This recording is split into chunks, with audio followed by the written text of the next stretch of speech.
Hello, lovely people. Thank you so much for joining me for these energy invitations for the week commencing the 19th of January 2026. So the deck that I'm using is Dorni Amori's Soul Freedom Energy card deck. And we'll see whether we have 1, 2, 3, or 4 cards or however many. I've noticed that over the past perhaps 3 or 4 weeks, I've been called not just to do the 3-card reading, which I've been doing for some time now, and which is what I would normally do for someone who came to me. Sometimes, yeah, I'm getting a feeling just 1 card for this week would suffice. And it would be something for us to just focus on the one invitation for us this week. So last week, I hope that you found the reading informative and helpful, and that so it was just today before I wanted to sit down to do this. I was just thinking of last week's reading and about the inner child, and I hope that you had beautiful reconnections with your own inner child. When a card comes up about inner child, it's not always about dealing with trauma, dealing with the core pains or the core wounds that we have. And this doesn't mean that or only applies to someone who's had a tricky childhood. It's really got nothing to do with that. It's possibly a belief that we may have about life or ourselves or love. And sometimes it's really about, when we have the inner child card, it's really about allowing ourselves to be amazed and to be in awe and to be in innocence again, or that, and that is all the invitation is, to just open ourselves up to looking at things a little bit differently, like when we were children, when anything was possible, when we played games with each other and there was make-believe, and how amazing and fun and full of imagination that time was. So sometimes when we get cards, it's really not about necessarily, or dealing with your shadow stuff, yeah, perhaps, but it's also about just opening ourselves up to something like that. Okay, so the intention for this week, and if we have another card popping up, that's absolutely fine. We'll just leave it to spirit, but just we have clarity to help us understand the invitations from source, from spirit, from all the energies around, from the energies of the earth, from the animals, from the plants as well. We're all one, and so each voice from each part of earth or from the cosmos is valid and speaks. It has a lot to tell us, a lot to inform us of. So may this be clear, and may it be told, or may we be informed in a kind, gentle, loving, compassionate and truthful way. Okay, so that's the intention. And shuffle. And I will split the deck to 2, and let's see. Okay, left side. So I'll move that one over. Split the left side into 2 again, and it's left again. So this is what I do: split it into 2, which right, and split that, and it's left. So lots of lefts, but all right. And we have 3 cards. It is the middle card. Oh, self-love. So this week is all about self-love. I'm just putting them back in the right way. And it's gorgeous, gorgeous colors. Look at that. Beautiful pink, light pink, a bit of peach. Gorgeous colors. And when I say peach, I keep thinking of Mary Magdalene and the message that she brought, building on the message from Yeshua, from the Christ, of loving kindness, of how we are all children of God, how we all are from that creative spark. If you don't believe in God or anything, whatever you may believe in, the Big Bang or whatever, we are all from that initial burst, from that, even that initial thought, from that initial pulse, which we understand as, or we call, love. And Mary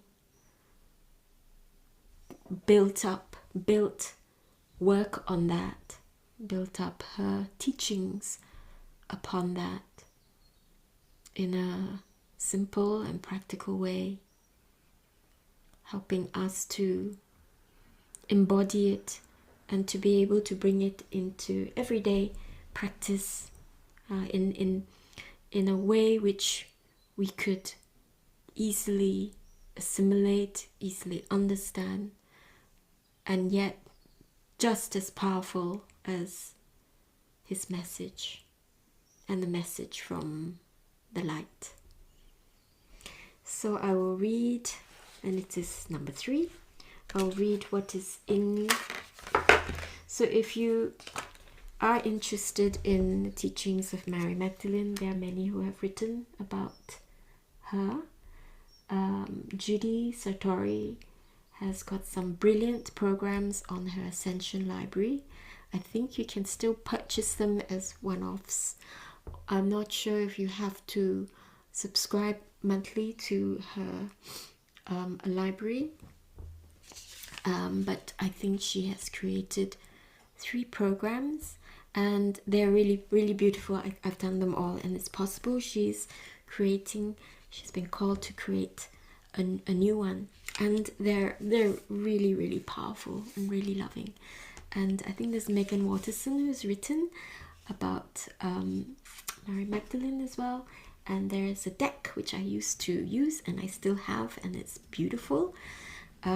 So that is also a good source of information if you'd like to go deeper into love, what self-love is, okay, and how it can bring so much great empowerment, and our belief in ourselves makes such a huge difference in our lives. When we're confident, we believe in what we want to do, where it's come from a place of love or whatever. If even if it comes from a place of desire, it doesn't, that's fine. There's no judgment. There is no judgment in that. But what I'm saying is, sometimes when we manage to work with this and we have a lot of love, we have understood and accept who we are, and when there's a desire to walk a certain path or create something, it becomes incredibly powerful, and it becomes incredibly good for everyone as well. So when it comes from a place of love, from self-love, the self-belief grows, the confidence grows, and what we create is rooted in this as well. Okay? And I feel that it's wonderful and it's great. Yeah? Okay? Discoveries are wonderful. And it's just what, others and we use them for, which determines whether it's going to be beneficial, to many, or whether it's, it's a tool for something which is not quite so loving. Okay, let's put it this way.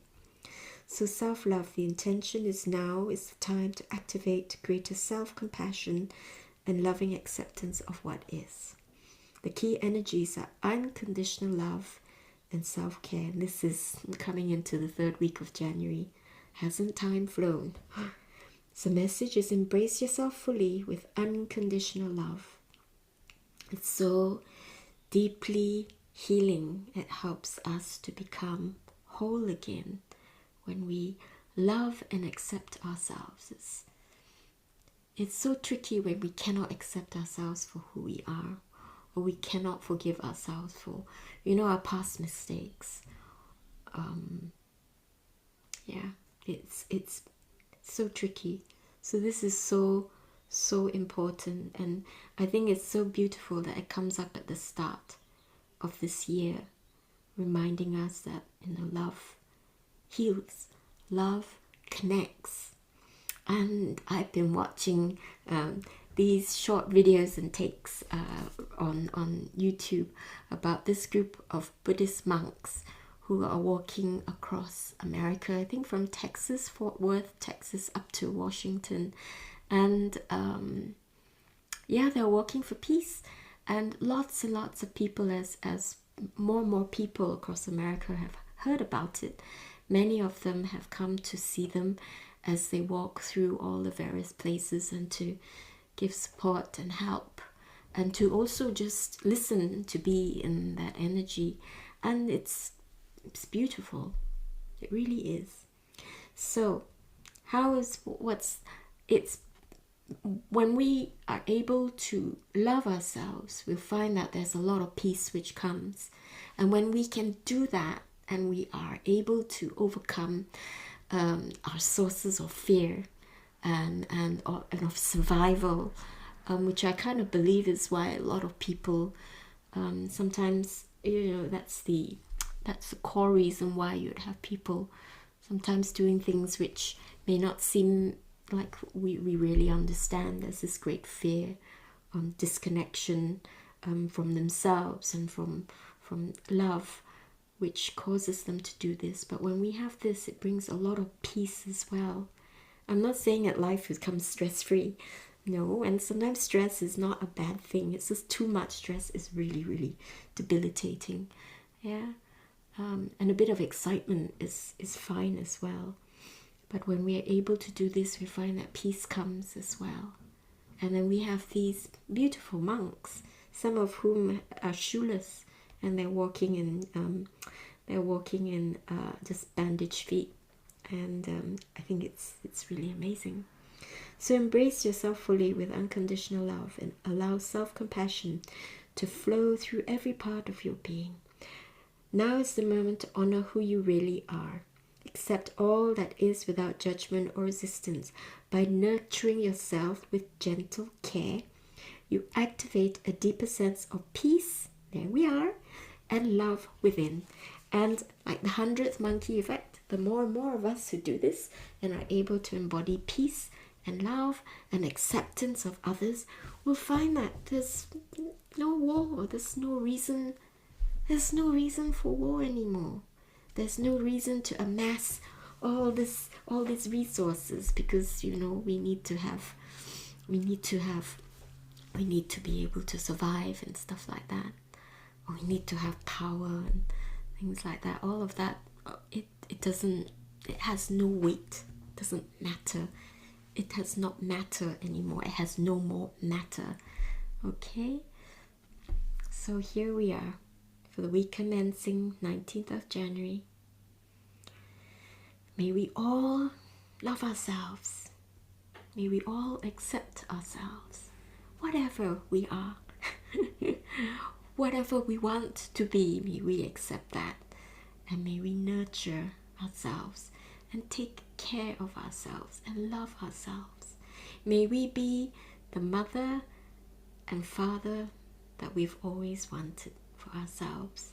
And if necessary, the brother and sister, the family. And know that you're never, never alone. Okay, so thank you. Have a wonderful week. funny because I decided to wear my rose quartz. They're star rose quartz, so they've got retail. Haha, I love them. And I usually have my other one, which is green. But today I thought, let's have rose quartz. It's just really all about love. Very, very, very gentle love. And we got this card. So hurrah! Have a beautiful week. Enjoy yourselves, and I hope you experience more love for yourselves, more peace, more joy, and therefore more good things and abundance and prosperity. And when you do, I hope that you'll be able to, you'll have so much, you can share it with others, and you can grow the love and the abundance and prosperity amongst your friends, your family, and the wider community. And we can all vibrate in this way a little bit more. And may the wave go across the world as well. Okay? So, namaste. And take care. And have a great week. Bye for now.